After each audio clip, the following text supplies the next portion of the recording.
विष्णु ने अपने समाज के बाहर शादी की थी, इसलिए उसे गांव से दूर रहने की सजा मिली थी। विष्णु अपर्णा अपनी बेटी पल्लवी के साथ खाड़ी के पास रहते थे। रोज सवेरे विष्णु मजदूरी के लिए दूसरे गांव निकल जाया करता। रास्ते में वो पल्लवी को उसके स्कूल छोड़ता था। यहाँ घर में अपर्णा अकेली रहती थी। घर का सारा काम करने के बाद भी उसके पास समय बचता था, इसलिए वो खाड़ी से मछलियाँ पकड़ती। रोज मछलियाँ पकड़ पकड़ कर अपर्णा इस काम में माहिर हो चुकी थी। अब वो अपने हाथ से ही मछलियाँ पकड़ सकती थी। ये हुई ना बात, आज तो मछली फ्राई बनाऊंगी। जो भी मछली अपर्णा खाड़ी में पकड़ती थी उसे वो घर ले जाकर साफ करके पकाया करती थी। खुशबू तो बहुत अच्छी आ रही है, उम्मीद है स्वाद भी अच्छा ही होगा। शाम को जब विष्णु और पल्लवी घर लौटते थे तो अपर्णा उन्हें खाने के साथ साथ मछली भी देती थी। चक्कर बताइए आज कैसी बनी है? अम्मी, इसमें चखना क्या है? आपने बनाई है तो जायकेदार ही होगी। अच्छा, ऐसी बात है? हाँ अम्मी, मैं जब आपके हाथ की बनी मच्छी अपने दोस्तों को खिलाती हूँ ना, तो वो लोग पूरा डिब्बा चट कर जाते हैं और फिर कहते हैं कि तेरी अम्मी बहुत अच्छी मछली बनाती है।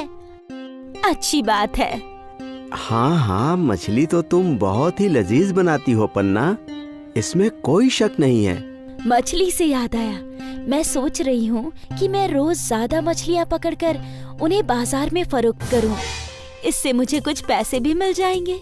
हाँ, बेच तो सकती हो, तुम्हें तो मछलियाँ पकड़ना भी आता है। हाँ, तो कल से ही काम की शुरुआत करती हूँ। अगले रोज अपर्णा ने कई सारी मछलियाँ पकड़ी और फिर उन्हें एक टोकरी में भरकर बाजार की तरफ रवाना हो गई। ताजी ताजी मछलियाँ आज की पकड़ी गई, बिल्कुल ताजी मछलियाँ। मीठे पानी की मछलियाँ हैं क्या? नहीं दीदी, खारे पानी की मछलियाँ हैं, खाड़ी की। नहीं नहीं, मुझे नहीं चाहिए। कई लोग अपर्णा के पास मछलियाँ देखने आए, लेकिन बहुत ही कम लोगों ने मछलियाँ खरीदी। ये देखकर अपर्णा गमगीन हो गई। कोई बात नहीं, आज का पहला दिन है, हो सकता है कि कुछ दिनों में मछलियों की फरोख्त अच्छी हो। अपर्णा ने खुद को दिलासा दिया और टोकरी लेकर घर की जानिब चल पड़ी। अगले रोज भी अपर्णा ने ताजी मछलियाँ पकड़ ली और उन्हें फरोख्त करने के लिए बाजार पहुँची। मछलियाँ ले लो, ताजी ताजी मछलियाँ। आज भी वही हाल था, मछलियाँ बिक ही नहीं रही थी। ऐसा कई रोज तक चलता रहा और फिर अपर्णा पूरी तरह निराश हो गई। वो मछलियों की भरी हुई टोकरी लेकर घर पहुंची। उदास होकर उसने खाना बनाया। विष्णु जब घर लौटा तो वो समझ चुका था कि उसकी बीवी का मूड खराब है। क्या बात है अपर्णा? कि मछलियाँ फरोख्त करके कुछ पैसे कमाऊंगी, पर मेरी मछलियाँ तो कोई खरीदता ही नहीं। अरे मछलियों की बजाय अगर तुम अपना मछली भात बेचती तो सब खरीदते। आप भी ना मेरा मजाक उड़ा रहे हैं। अरे नहीं नहीं, मैं तुम्हारा मजाक क्यों उड़ाऊंगा, मैं तो हकीकत बता रहा हूँ। तुम जायकेदार मछली भात बनाती हो और मछलियाँ खुद ही पकड़ती हो, तो तुम कीमत भी कम रख सकती हो। एक बार सोच कर देखो। विष्णु ये बात बोलकर घर के बाहर चला गया और अपर्णा इस बात के बारे में सोचने लगी। सभी लोग मेरी मछली भात की तारीफ करते हैं, तो मैं एक बार कोशिश करके देख ही सकती हूँ। मुझे तो वैसे भी पैसे ही कमाने हैं, मछली से कमाऊं या फिर मछली भात से, क्या फर्क पड़ता है। अब अपर्णा के चेहरे पर मुस्कान आ गई और वो एक और कोशिश करने के लिए तैयार थी। अगले दिन अपर्णा ने ताजी मछलियाँ पकड़ ली और फिर उन मछलियों को पकाया। जब सब कुछ तैयार हो गया तो अपर्णा ने एक डिब्बे में मछली और दूसरे डिब्बे में भात भर लिया और वो झोला लेकर घर से बाहर निकल गई। अपर्णा बाजार पहुंची। मछली भात, बस 25 रुपए में मछली भात। मछली भात सुनते ही खरीदार खींचे चले आए। ताजा मछली है ना? हाँ, आज सुबह ही पकाई है। ठीक है, मुझे 1 प्लेट दे दो। अपर्णा ने उस आदमी को 1 प्लेट मछली भात दे दी। वो आदमी वहीं खड़े रहकर खाने लगा। उसकी मछली की खुशबू फैलने लगी और कई और ग्राहक अपर्णा के पास आए। मुझे भी 1 प्लेट देना। जी। जैसे जैसे ग्राहक आते जा रहे थे, अपर्णा सभी को मछली भात देती जा रही थी। वो खुश थी। हर प्लेट के उसे 25 रुपए मिल रहे थे और थोड़ी देर में ही उसका सारा मछली भात खत्म हो गया और वो अपने घर की जानिब चल पड़ी। शाम को जब विष्णु घर आया तो अपर्णा ने विष्णु के सामने जलेबी रख दी। जलेबी? अरे ये किस खुशी में? आप खाइए तो बताती हूँ। वो लोग जलेबी खा रहे थे और अपर्णा ने उन लोगों को आज का किस्सा सुनाया। मैं कहता था ना कि तुम्हारा मछली भात बहुत बिकेगा। अब लाओ, मुझे भी मछली भात खिलाओ। अरे रे, वो तो सारा खत्म हो गया। क्या? और उस रोज से अपर्णा की मछली भात का कारोबार चल पड़ा। लोग इंतजार करते थे कि कब अपर्णा बाजार आएगी। अरे वो देखो, मछली भात वाली आ गई। उसके आते ही उसके आसपास भीड़ जमा हो जाया करती। अपने कमाए हुए पैसों से अपर्णा ने घर की मरम्मत करवाई। विष्णु भी अपर्णा का हाथ बटाने लगा मछली भात बनाकर बेचने में। विष्णु ने मजदूरी करनी छोड़ दी। मियाँ बीवी मिलकर मछली भात बेचने लगे। बाजार में उनकी दुकान भी खुल गई थी। मछली भात का कारोबार चल पड़ा और थोड़ी ही दिनों में पूरे गांव में अपर्णा मछली भात वाली मशहूर हो गई। उसका पूरा परिवार इसी काम में उसका हाथ बटाने लगा। एक समय की बात है, दक्षिण भारत के एक छोटे से गांव में सरस्वती अपने बेटे चिन्मय के साथ रहती थी। सरस्वती के शौहर का 10 साल पहले इंतकाल हो गया था। तब से सरस्वती गांव में छोटे मोटे काम करके अपना और अपने बेटे का गुजारा करती थी। अब चिन्मय लगभग 15 साल का हो गया था। अम्मा, मैंने काम ढूंढ लिया है। कैसा काम?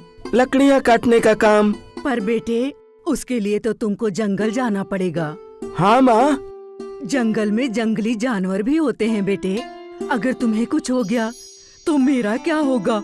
अम्मा, ऐसा कुछ नहीं होगा, आप फिक्र मत कीजिए। मेरे साथ और भी लोग जंगल जाने वाले हैं। और ये देखो, मेरे पास कितनी बड़ी कुल्हाड़ी है। कोई जंगली जानवर मेरे पास भी नहीं आ पाएगा। अपना ख्याल रखना बेटे। हाँ अम्मा, आप फिक्र मत कीजिए। अगले दिन से चिन्मय बाकी लकड़हारों के साथ जंगल जाने लगा। लकड़हारों ने उसे लकड़ियाँ काटने सिखाया। वो भी जल्दी जल्दी काम सीख रहा था। ऐसे ही कई दिन बीत गए। बरसात के मौसम में एक दिन चिन्मय अकेले ही जंगल आ गया। वो लकड़ियाँ खोज रहा था। सारी लकड़ियाँ गीली थीं। ये सब तो गीली लकड़ियाँ हैं। थोड़ा आगे चलकर देखता हूँ। चिन्मय घने जंगलों में पहुँच गया। वहाँ अचानक उसे किसी के रोने की आवाज आने लगी। वो आवाज का पीछा करते हुए एक झाड़ी में जा पहुँचा, जहाँ उसने देखा कि एक लड़की दरख्त पर लटकी हुई थी और रो रही थी। अरे अरे अरे अरे, तुम यहाँ कैसे अटकी हुई हो? चिन्मय उस लड़की को खींचना चाहा तो उसने देखा कि उस लड़की के पर हैं।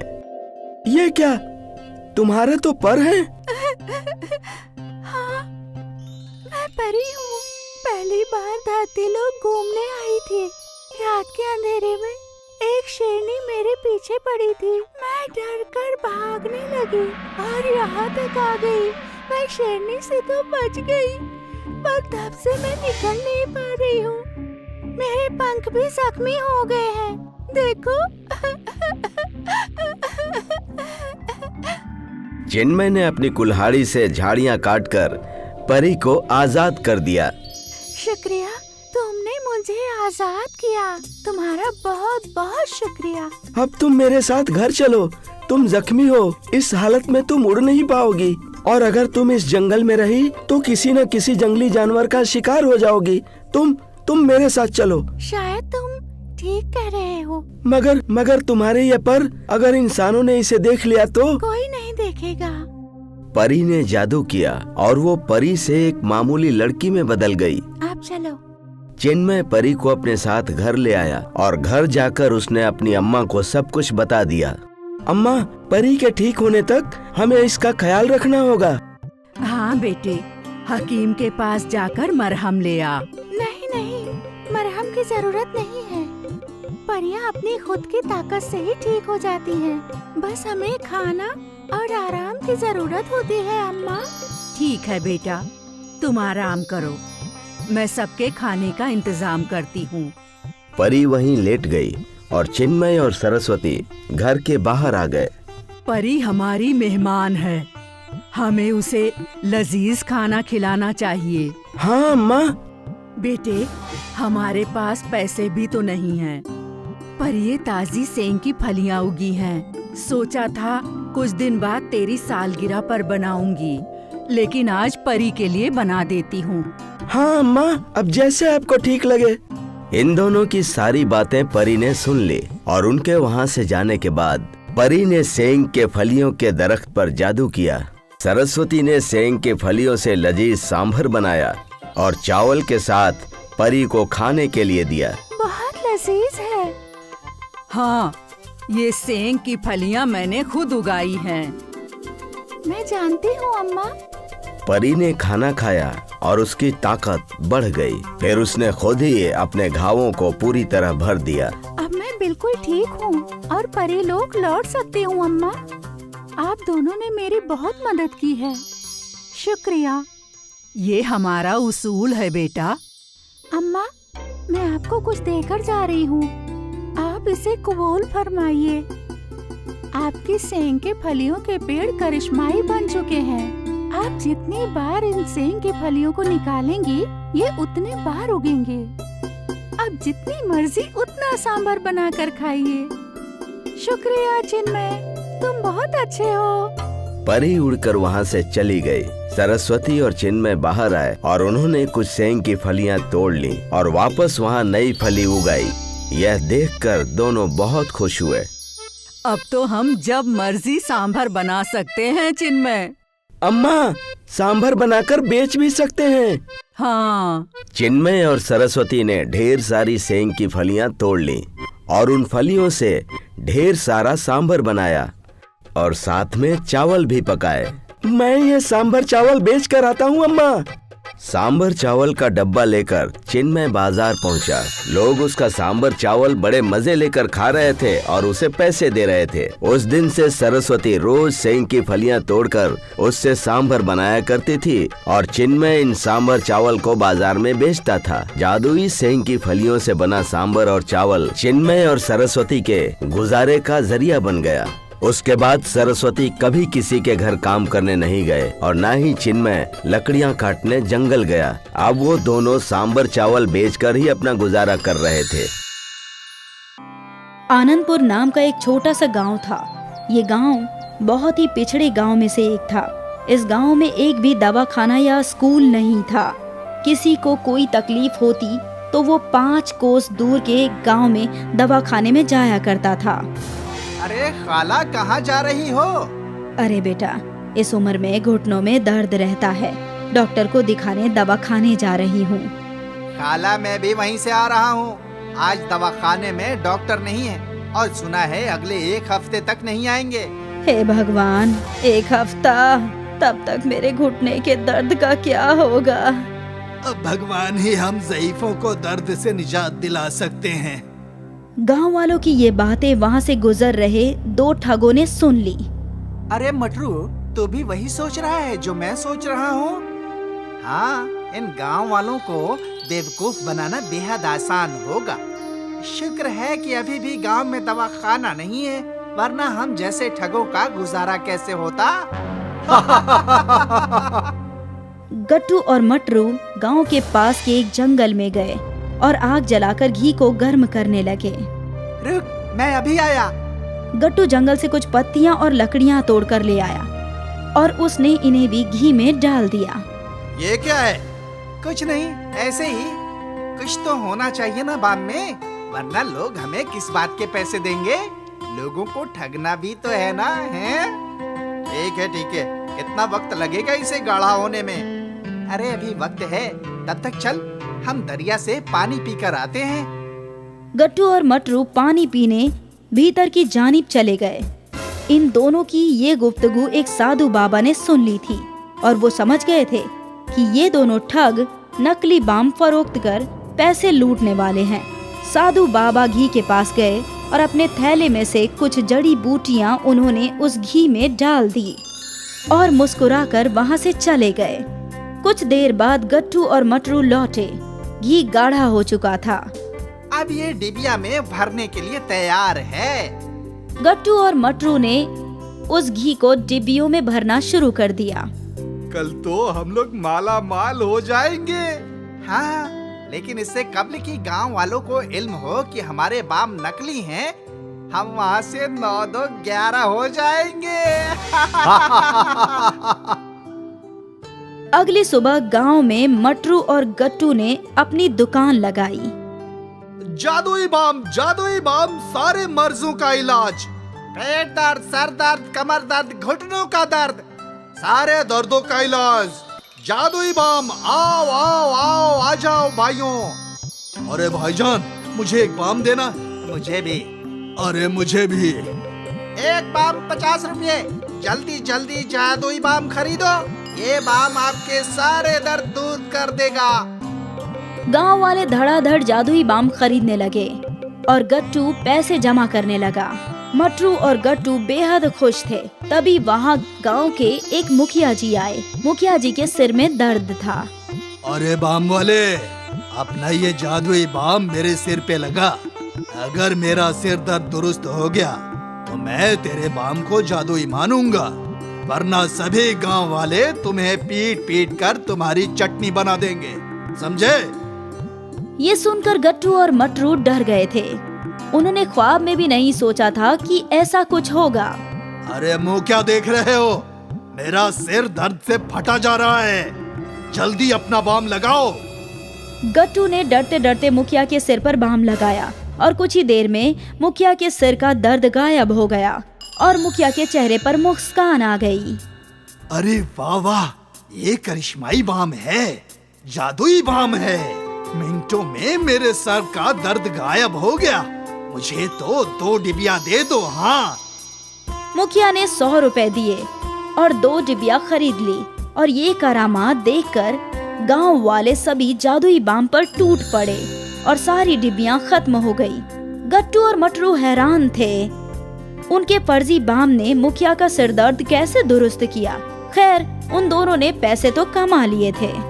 गट्टू, ये सब कैसे मुमकिन हुआ होगा? मुझे लगता है जो जंगली पत्तियां और लकड़ियां मैंने डाली थी, शायद वो कोई जादुई बूटी हो। हाँ, एक काम करते हैं, आज भी वैसे ही बाम बनाते हैं। अगर ये कारोबार चल गया तो हमें लोगों को ठगने की जरूरत ही नहीं। बिल्कुल। एक बार फिर गट्टू और मटरू दोनों घी को पकाकर बाम बनाने लगे। पिछली मर्तबा की तरह मटरू ने घी में कुछ पत्तियां और लकड़ियां तोड़कर डाल दी। इसमें अभी बहुत वक्त है, चल जरा पानी पीकर आते हैं। आज भी जैसे ही मटरू और गट्टू जंगल की जानिब गए तो वो बाबा आए और मुस्कुराकर उन्होंने अपने झोले से कोई जड़ी बूटी उस घी में डाल दी। लेकिन तभी मटरू और गट्टू लौट आए। मुझे इल्म था कि इन सब के पीछे कोई और ही है। आखिर हम दोनों कोई अच्छी चीज बना कैसे सकते हैं? कौन है आप? आपने घी में जड़ी बूटी क्यों डाली? बाबा ने मुस्कुराते हुए कहा, तुम दोनों को नेक रास्ते पर लाने के लिए अगर मेरी मदद से तुम दोनों गलत रास्ता छोड़ सकते हो तो मैं तुम्हारी जरूर मदद करूंगा। ये देखो, ये वो जादुई बूटी है जो मैंने तुम्हारे घी में डाली थी। इस जड़ी बूटी से सारे दर्द दुरुस्त हो जाते हैं। लेकिन ये हमें कहाँ मिलेगी? आओ मेरे साथ। बाबा उन दोनों को दरिया के पास ले गए जहाँ वो जड़ी बूटी उगती थी। ये देखो, ये रही। मुझे अभी भी समझ में नहीं आ रहा है कि आपने हमारी मदद क्यों की। आपको हमारे पैसे चाहिए? मुझे पैसे नहीं चाहिए, सिर्फ एक वादा चाहिए। कैसा वादा? आज से तुम दोनों नेकी की राह पर चलोगे और ईमानदारी से लोगों को बाम फरोख्त कर पैसे कमाओगे, कभी किसी को नहीं ठगोगे। बाबा की नेक दिली देखकर मटरू और गट्टू ने उन्हें वादा दे दिया और फिर उस रोज से दोनों ने ईमानदारी से जादुई बाम बनाया। और गांव वालों को फरोख्त किया। वो एक गांव से दूसरे गांव जाकर जादुई बाम फरोख्त करने लगे। जादुई बाम सारे मर्जों का इलाज, पेट दर्द, सर दर्द, कमर दर्द, घुटनों का दर्द, सारे दर्दों का इलाज जादुई बाम। आओ आओ आओ। अरे हमें भी एक बाम दे दो। मुझे भी एक बाम दे दो बेटा, मेरे घुटने जवाब दे रहे हैं। मटरू ने उस ज़ईफ खातून को घुटनों पर बाम लगाया और पल भर में उनका दर्द गायब हो गया। अरे ये तो जादू है, खुश रहो बेटा, बहुत खुश रहो। चारों सिमत मटरू और गट्टू के जादुई बाम का बोलबाला था। लोगों के दर्द ठीक हो रहे थे। लोग मटरू और गट्टू को दुआएं दे रहे थे और मटरू और गट्टू ईमानदारी से पैसे कमा रहे थे। उन दोनों ने मुकम्मल तौर से ठगना छोड़ दिया। इस तरह जादुई बाम ने दो ठगों को ईमानदार और नेक इंसान बना दिया।